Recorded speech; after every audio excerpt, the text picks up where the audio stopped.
तो मीटिंग ख़त्म होने के बाद में सभी एंजल्स अपने अपने डिस्ट्रॉयर्स को लेकर के चली जाती हैं अपने अपने यूनिवर्सेस में। वहीं यूनिवर्स 11 में बेलमोड जैसे ही प्लेनेट पे पहुंचता है अपने, वो ज़ोरों से हंसने लगता है, बहुत ज़ोरों से हंसने लगता है। मार्गरीटा देखती है और उसे लगता है कि लॉर्ड बेलमोड पागल हो चुके हैं। मार्गरीटा कहती है, हाँ मैं जानती हूँ लॉर्ड बेलमोड की जो डिसीज़न लॉर्ड ज़ेनो ने और ग्रैंड प्रिस्ट ने लिया है वो काफ़ी ज़्यादा मतलब कि पागल कर देने वाला है, लेकिन आप सच में पागल हो चुके हैं। अपने आप पे काबू पाइए, अपने आप को संभालिए। बेलमोड कहता है, तुम्हें लगता है कि मैंने अपना आपा खो दिया है या फिर मैं पागल हो चुका हूँ इसलिए हंस रहा हूँ? तो ऐसा बिल्कुल नहीं है, मुझे तो तुम्हारे ऊपर तरस आ रहा है। तुम एंजल्स बेवकूफ़ हो गए इतनी ज़्यादा, तुम्हें समझ ही नहीं आया ये सब चल क्या रहा है। मार्गरेटा कहती है, आखिर आपका मतलब क्या है, मैं बेवकूफ़ कैसे हुई? तो बेलमोंट बताता है, तुम खुद सोचो, अगर सभी यूनिवर्सेस के डिस्ट्रॉयर्स मार दिए जाएंगे तो फिर उनकी अटेंडेंट एंजल्स का क्या होगा? क्या एंजल्स सुप्रीम डिस्ट्रॉयर को सर्व करेंगी? और करेंगी भी तो सारी एंजल्स का ज़रूरत नहीं है उसके लिए, एक एंजल इनफ है। तो बाकी एंजल्स का क्या होगा, क्या तुमने इस बारे में सोचा? मार्गरेटा कहती है, अगर आप ऐसा सोच रहे हैं कि बाकी एंजल्स को मार दिया जाएगा या फिर इरेज कर दिया जाएगा तो ये चीज़ पॉसिबल नहीं है। लॉर्ड ग्रैंड प्रिस्ट हमारे साथ में ऐसा कुछ भी नहीं करने वाले हैं। तो अगर आपको मेरी चिंता हो रही है तो वो करना छोड़ दीजिए, हमारे साथ कुछ भी नहीं होने वाला है। बेलमोंट कहता है, ऐसा तुम्हें लगता है कि ग्रैंड प्रिस्ट और जेनो तुम्हें छोड़ देंगे? क्यों लगता है तुम्हें ऐसा? क्या उसका कोई रीज़न है? सुप्रीम डिस्ट्रॉयर के आ जाने के बाद में तुम जेनो की किस काम आ सकती हो? क्या तुम जेनो की सलाहकार बनोगी?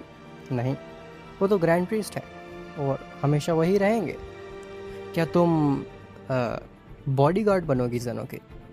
वो भी पॉसिबल नहीं है। जो जेनो के बॉडीगार्ड हैं वो इस एग्जिस्टेंस के सबसे स्ट्रॉन्गेस्ट वॉरियर्स हैं, तो उन्हें प्रोटेक्शन की भी ज़रूरत नहीं है। तो फिर क्या तुम लॉर्ड जेनो के साथ में खेलोगी? वेल, वो चीज़ भी पॉसिबल नहीं है, क्योंकि लॉर्ड जेनो के पास में ऑलरेडी उनके फेवरेट मॉर्टल्स और डिस्ट्रॉयर्स हैं खेलने के लिए। तो तुम किस काम आओगे उनके? किसी भी चीज़ के तुम काम नहीं आ सकते। एंजल्स को सिर्फ इसीलिए क्रिएट किया गया था ताकि वो डिस्ट्रॉयर्स को सर्व कर सकें, उन्हें ट्रेन कर सकें और उन्हें संभाल सकें। इसके अलावा तुम्हारा और कोई पर्पस नहीं है पूरी एग्जिस्टेंस में। और एक बार डिस्ट्रॉयर्स ख़त्म हो गए तो फिर एंजल्स भी कभी ना कभी ख़त्म कर ही दी जाएंगी। इस बात को अपने दिमाग में रखो।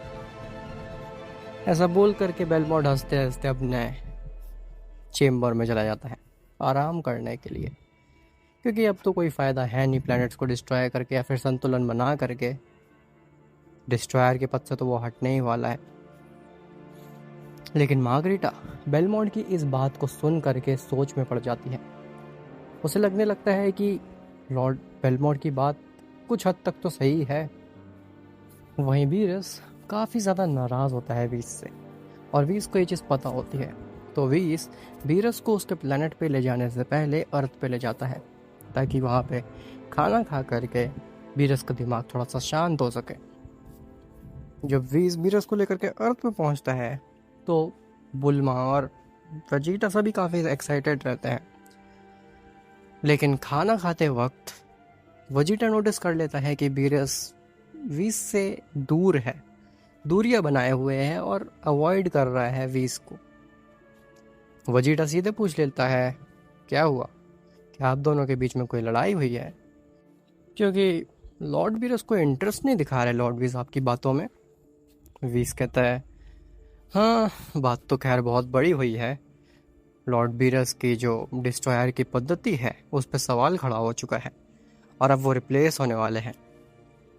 वीरस अपने बाउल को टेबल में पटकता और कहता है, बस मुझे और कुछ नहीं खाना।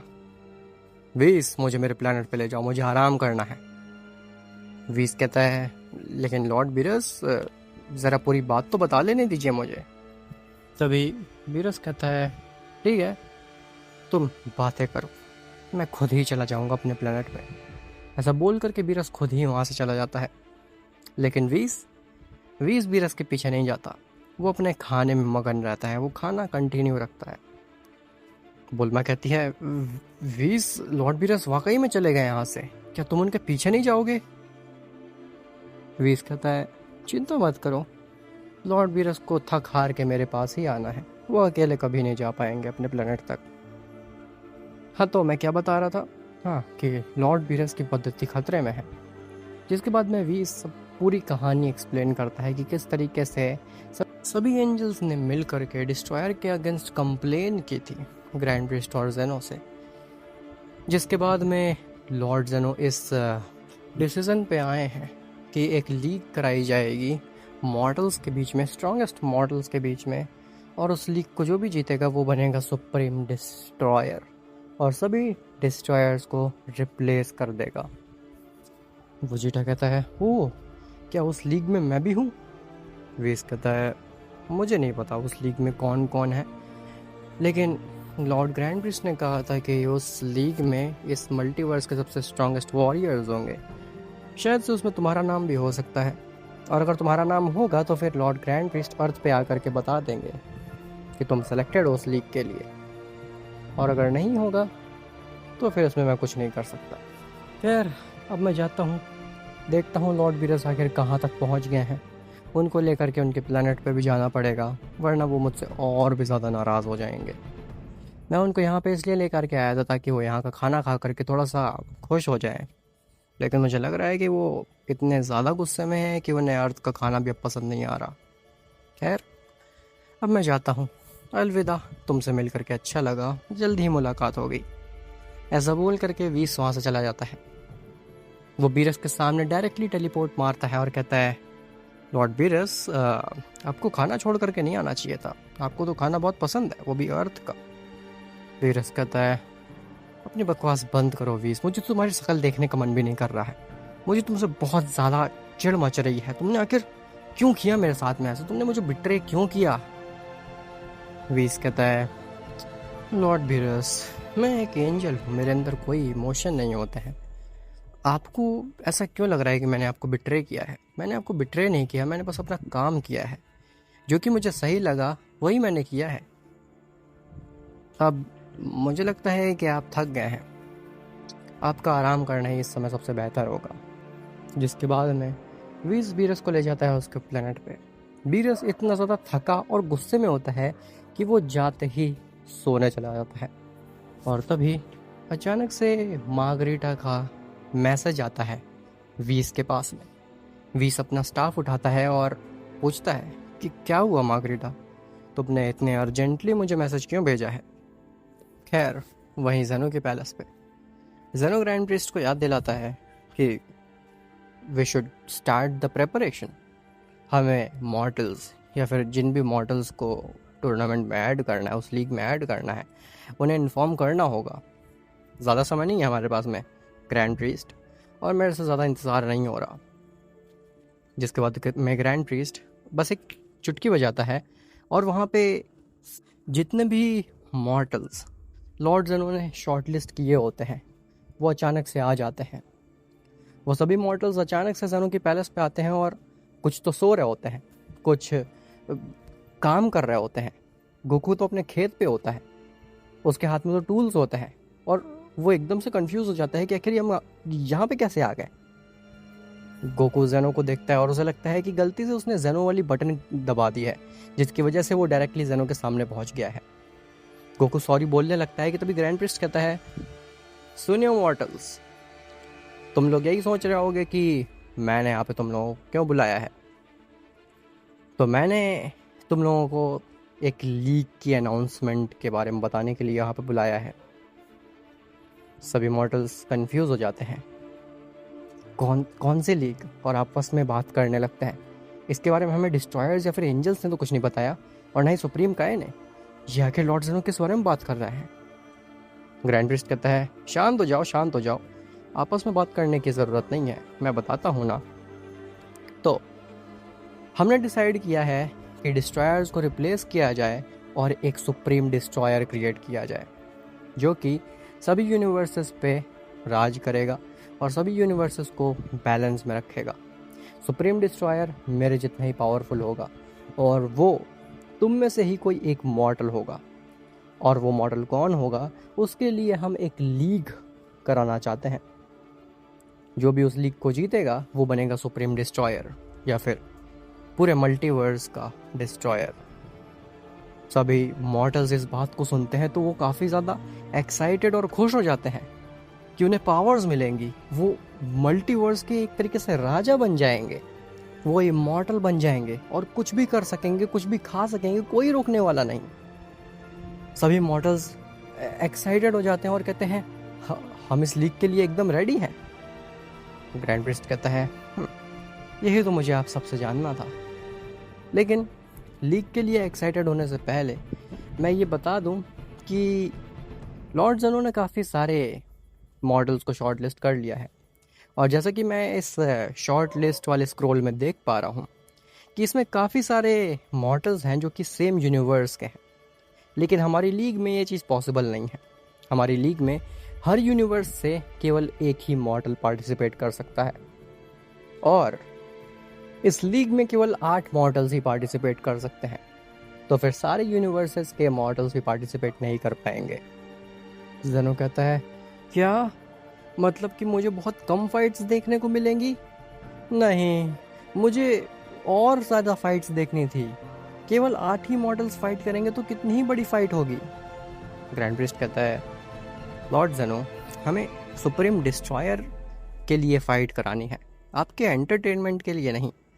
और मैं पूरे दावे के साथ कह सकता हूँ कि आपको ये 7 फाइट्स देखने में 8 मॉडल्स की बहुत ज़्यादा मज़ा आएगा, इवन टूर्नामेंट ऑफ पावर से भी ज़्यादा। तो मॉडल्स, तुम डिसाइड कर लो कि तुम्हारे यूनिवर्स से कौन सा मॉडल्स पार्टिसिपेट करने वाला है। इसके लिए तुम चाहे तो आपस में फ़ाइट कर सकते हो, आपस में टूर्नामेंट रख सकते हो, और उसके बेसिस पे तुम डिसाइड कर सकते हो कि कौन पार्टिसिपेट करना चाहिए तुम्हारे यूनिवर्स से। तुम लोगों के पास में ज़्यादा समय नहीं है। मैं अभी तो तुमको वापस भेज दे रहा हूँ अपने अपने प्लैनेट्स पे, तुम्हारे यूनिवर्सेस में, लेकिन बहुत जल्द ही मैं तुम्हें दोबारा इसी तरीके से कभी भी बुला सकता हूँ। तो अगली बार जब मैं तुम्हें बुलाऊँगा तो तुम्हारे पास में एक डिसीज़न होना चाहिए कि तुम्हारे यूनिवर्स से कौन एक मॉडल पार्टिसिपेट करेगा इस लीग में। और अगर तब तक तुम कोई डिसीजन नहीं बना पाए तो तुम लीग से ऑटोमेटिकली आउट हो जाओगे। ऐसा बोल करके ग्रैंड प्रिंस सबको बाय बाय कहता है और दोबारा से चुटकी बजा देता है, जैसे कि सभी मॉर्टल्स वापस से पहुंच जाते हैं अपने अपने प्लैनेट में, अपने अपने यूनिवर्सेस में। अब जितने भी मॉर्टल्स वहाँ पे आए थे वो अपने प्लैनेट में जाते ही एकदम रिग्रेस और हार्श ट्रेनिंग स्टार्ट कर देते हैं, क्योंकि सारे मॉडल्स जितने भी वहाँ पे थे उन सबको बनना था सुप्रीम डिस्ट्रॉयर। लेकिन यूनिवर्स 7 में केस अलग था। यूनिवर्स 7 में फ्रीज़ा काफ़ी ज़्यादा एक्साइटेड था सुप्रीम डिस्ट्रॉयर बनने के लिए, और वो किसी भी हद तक जा सकता था। फ्रीज़ा को पता था कि उसको चैलेंज करने वाले केवल सेयन्स ही हैं यूनिवर्स 7 में। तो फ्रीज़ा ने सोचा कि क्यों ना मैं सारे सेयन्स को ही मार डालूँ एक बार में और ख़ुद पहुँच जाऊँ उस लीग में पार्टिसिपेट करने। वहीं गोकू को कोई इंटरेस्ट नहीं था उस लीग में पार्टिसिपेट करना, उसे सुप्रीम डिस्ट्रॉयर बनने में कोई भी इंटरेस्ट नहीं था।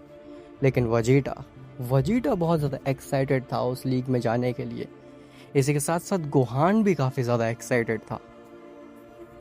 तो वजीटा, गोहान, पिकोलो ये सभी गोकू के पास आते हैं उसके फार्म में और कहते हैं तुम अभी भी काम कर रहे हो? अरे हमें डिसाइड करना है कि हमारे यूनिवर्स से कौन उस लीग में पार्टिसिपेट करेगा, और तुम यहाँ पे काम कर रहे हो? गोकू कहता है हाँ, क्योंकि मुझे कोई इंटरेस्ट नहीं है सुप्रीम डिस्ट्रॉयर बनने में। तुम में से अगर किसी को इंटरेस्ट है तो तुम जा सकते हो, मुझे नहीं बनना सुप्रीम डिस्ट्रॉयर। वजीटा कहता है लगता है कि तुम पहले ही हार मान गए। मैंने तो सोचा था कि मैं तुमसे फाइट करूंगा कैकरॉट, और अगर तुम मुझसे जीत गए तो फिर तुम उस लीग में जा सकते हो, लेकिन मुझे लगता है कि तुम उस चीज़ को पहले ही भांप चुके थे और तुम डर रहे हो मुझसे फाइट करने में। गोकू कहता है वजीटा, जब मैं जिरेन से नहीं डरा फाइट करने में तो फिर तुमसे क्यों डरूंगा? और रही बात फाइट की, तो मैं तुमसे फाइट करूंगा, लेकिन उसको जीतने के बाद में भी मेरा डिसीजन यही रहने वाला है। वजीटा हंसता और कहता है हाँ हाँ हाँ, तुम्हें तो जैसे लगता ही है कि तुम मुझसे फाइट करोगे और जीत जाओगे, देखते हैं। पिकोलो कहता है ठीक है, हम सब फाइट करते हैं आपस में, और हम में से जो जीतेगा वही पार्टिसिपेट करेगा उस टूर्नामेंट में। क्या सब ओके हैं इस चीज़ के साथ में? तभी वहाँ पे हंसता हुआ फ्रीज़ा आता है और कहता है तुम बंदरों ने बहुत जल्द ही डिसीजन ले लिया। भूलो मत कि मैं भी शॉर्ट लिस्टेड था उस लीग के लिए, तो देखा जाए तो मुझे भी फाइट करनी चाहिए तुम्हारे साथ में, और अगर मैं जीता तो मैं उस लीग में पार्टिसिपेट करूँगा। पिकोलो कहता है नहीं, तुम उस लीग में पार्टिसिपेट नहीं कर सकते। तुम जैसे बिंग अगर सुप्रीम डिस्ट्रॉयर बन जाएंगे तो फिर सब कुछ तहस नहस कर दोगे तुम्हें हम सुप्रीम डिस्ट्रॉयर नहीं बनने दे सकते। फ्रीज़ा कहता है रोक सको तो रोक लो, मैं तो तुम सबको मार भी सकता हूँ। तुम सब ने तो देख भी रखी है मेरी ब्लैक फॉर्म, उसमें मैं तुम सबको एक साथ ही हरा सकता हूँ। लेकिन डिसीजन तुम्हारा है, तुम क्या चाहते हो? क्या मुझसे फेयर फाइट करना चाहते हो और उसके बेसिस पे डिसाइड करना चाहते हो कि कौन जाएगा उस लीग में, या फिर तुम चाहते हो एक साथ मेरे ऊपर हमला करना, एक साथ मुझसे फाइट करना? लेकिन एक बात जान लो, अगर तुम सब एक साथ मुझसे लड़ोगे अनफेयर तरीके से और मैं जीता, तो ना ही मैं केवल उस लीग में जाऊंगा, बल्कि इसी के साथ साथ मैं तुम सब सेयंस को मार डालूंगा, तुम्हारे प्लेनेट को डिस्ट्रॉय कर दूंगा, तुम्हारी गैलेक्सी को डिस्ट्रॉय कर दूंगा, और फिर लीग में जा करके बन जाऊंगा सुप्रीम डिस्ट्रॉयर और तुम्हारे पूरे यूनिवर्स को ख़त्म कर दूंगा। और फ्रीज़ा ने ये बात हंस करके बिल्कुल नहीं बोली होती है, फ्रीज़ा ने ये बात एक सीरियस फेस बना करके बोली होती है। गोकू वजीटा एक दूसरे की तरफ देखते हैं और कंफ्यूज होते हैं कि क्या किया जाए। तभी गोहान कहता है ठीक है फादर, वजीटा, पिकोलो, मुझे लगता है कि फ्रीज़ा को भी फेयर फाइट करने का हक है। लॉर्ड जेनो ने इसके ऊपर भरोसा जताया है, इसको शॉर्टलिस्ट किया है, तो कुछ सोच के ही किया होगा। हमें उनके ऊपर सवाल नहीं खड़ा करना चाहिए, हम लोग फेयर फाइट करेंगे। जिसके बाद में वो सभी बींग्स रेडी हो जाते हैं फाइट करने के लिए, ताकि डिसाइड हो सके आखिर कौन है उनमें से एक वो मॉडल जो कि क्वालिफाई करेगा उस लीग के लिए। सबसे पहले फ्रीज़ा के सामने आता है पिकोलो। इन दोनों की फाइट स्टार्ट होने वाली होती है कि तभी वहाँ पे एक और बीइंग की एंट्री होती है, जो कि होता है ब्रोली। अब आखिर इन सब की फाइट में कौन जीतने वाला है? कौन है यूनिवर्स 7 का वो बीइंग जो कि उस टूर्नामेंट में जाएगा, उस लीग में जाएगा? और उस लीग में पहुंचने के बाद में भी क्या यूनिवर्स 7 का कोई भी मॉडल सुप्रीम डिस्ट्रॉयर बन पाएगा या फिर नहीं? ये सब तो तुम्हें पता चलेगा नेक्स्ट पार्ट में। उम्मीद करता हूँ तुम्हें आज की वीडियो अच्छी लगी होगी। मिलते हैं तुमसे नेक्स्ट पार्ट में, तब तक के लिए बाय बाय।